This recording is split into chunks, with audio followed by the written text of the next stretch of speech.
Okay, I made a good one in the daylight of this video, but it sort of dragged out a little bit. So here I am having to do it in the dark. Anyway, I want to talk about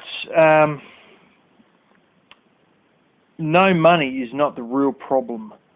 And if you come up to the layperson on the street in America today and say, what is the biggest problem facing the economy now, facing the country now, they'll probably say the economy. And you'll say, what specifically? And they'll say, well, there's no money. Well, I beg to differ. That is not the real problem. So I'm going to take you on a little tour of the history of money and what really is the real problem. Now, initially they believe, as many people believe, and Obama and all these mates and supporters believe, and even, not Democrats or any sort of thing like that, can be very high right-wing people who will still tell you that money is the problem, neoconservatives and all that. How it is, they've got this feeling that basically what we've got to do is we've got to get money and then that will restart production. But it doesn't really work like that, because the history of money will show something a bit different. Now, originally there was production first. First, there was production. Then, of course, people wanted to exchange these products that they had back in the day originally grown or some made by hand with one another. And so how were they going to do that? Well, they used to do it with barter. And that was sort of right, but, it was sort of, things were a little bit shonky. It was hard to have a store of wealth when you were dealing with fresh food that would go off rather quick because, you were wealthy one day and 5 days later the whole lot was rotten and you didn't have anything worth having anymore. Then some people wanted, because they had an excess of one particular thing, like, if you farmed a lot of grapes, you'd have a damn lot of grapes or a damn lot of wine. And in your mind, it might put the value down a little bit because you had a decent amount, but then you'd realise, well, hang on, I'm the only one that's got this, so the value should really be higher. Then secondarily, there are a few people that sort of, thirdly rather, there are a few people that would sort of look and say, well, I want a pig, and you've got one, and I can give you a sheep for that pig. But then the other bloke would go, yeah, but hang on, this pig's bigger than that sheep, so how's that supposed to work? You should be giving me a bit more. And you go, yeah, but I've only got one sheep, but I do want a pig, but I can't give you that. I can't really take like 9/10 of your pig without chopping its butt off and killing it from, because it's a live animal and I still want it alive. So that ain't going to work. They sort of didn't have products that were quite equal in value. And then, the other one was some people would feel that they'd get ripped off by other people because, what you bartered him for and what I bartered you for, I don't think it's on equal terms. I reckon he got a better deal with you, yesterday than I did today. And so they wanted a sort of unit of measure, a sort of calculated sort of thing where it was all, even, Stevens sort of thing, where they all felt it was just and fair, and you could have your store of wealth, and you could sort of, make up for the shortfalls by your sheep not being as big as the pig that you wanted to buy, and all these sort of things. It was a accepted, generalised standard of exchange, and that ended up being gold and silver. And then what happened was, originally, way back in the day, they started using clay tablets with these perfect little inscriptions on it saying that,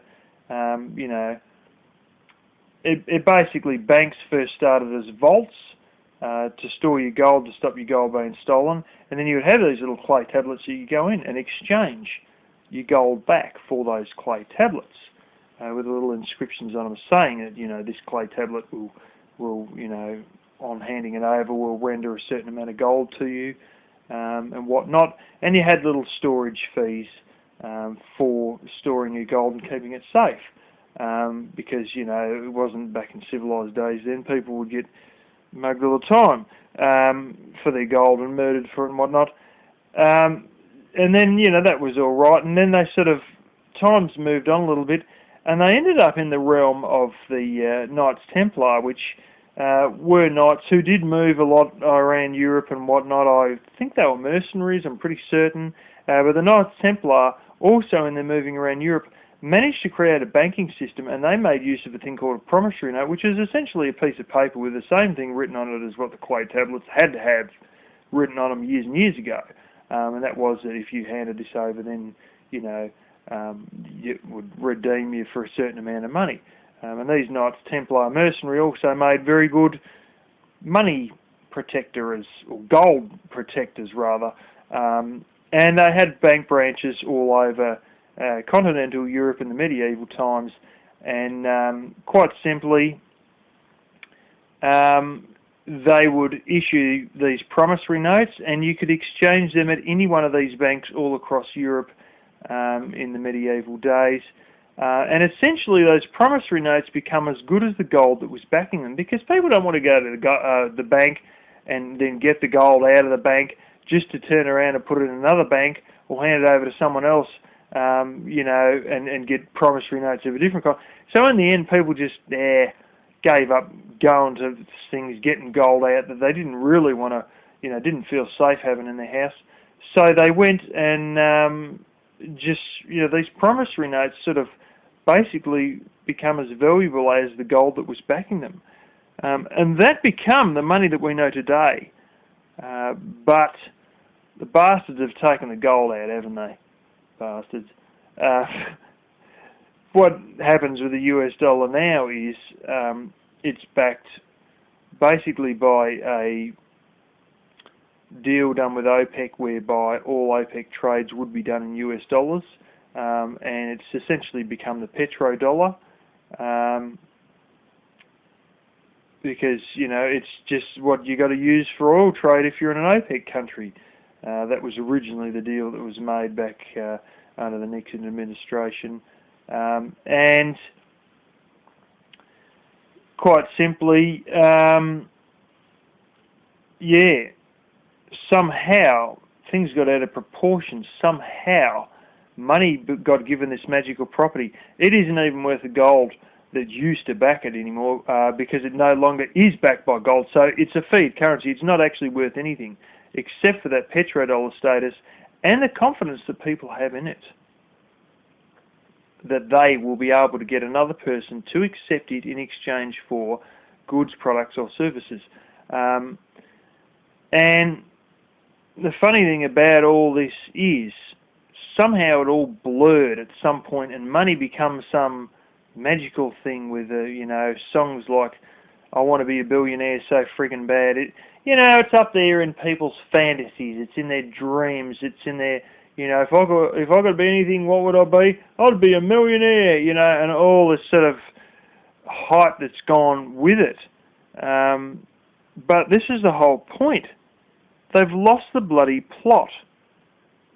It's not money that fixes everything, because the production come first, and there was a barter system, and then when the barter system wasn't spot on, people then moved to a gold system involving clay tablets originally, then a promissory note system under the Knights Templar, which allowed you to do your banking anywhere inside continental Europe, and those promissory notes become as good as the gold, which then merged into money, which was still as good as gold for quite a while there, and then that sort of all blurred up in 1968 to 1971, in the United States anyway. But this is the thing, the production has to be there.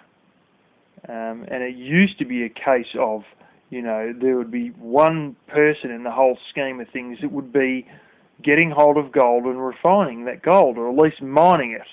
And then a second person would be refining it, and then that would enter the whole monetary system, as these gold miners exchanged that for other goods and whatnot, and that entered the whole cycle of the system. But this is the whole point, was that it wasn't money first and then gold, and then production. It was production first, then money later, as a unit of standardised exchange, as a store of wealth, as all these other things. And they're sort of trying to read the equation backwards by making money first, and then if we get the money, then there'll be production. No, you have production first, and there is some sort of product created which is in itself worth something, which in itself, having a lot of these products makes you wealthy. And then from that we derive money. So the real issue is not lack of money, because it's not money that starts production. It was production that originally brought money into existence, and so it's production that starts money, because originally production is what did start the existence of money. Or basically trade between one person producing one thing and another person producing another thing, and a whole stack of people producing a whole heap of different things, all which they each wanted a bit of each other's, and sometimes more of others than some, particularly food, to create this cycle of trade. But I'm going to also say that when the Soviet Union collapsed, and there was hyperinflation of the ruble, there was cigarettes started being used more or less as a currency, and there's a whole stack of things that will be able to be used in a real nasty scenario, economic collapse. The sheep will go crazy and just can barely survive. There will be a number of other things. So gold bars and all that may not really suit you down the ground, because the average sheeple who's just looking to feed his children isn't really going to want to do an exchange with gold bars. He can exchange whatever the hell he's got in his house, or whatever else you may want him to do, or whatnot.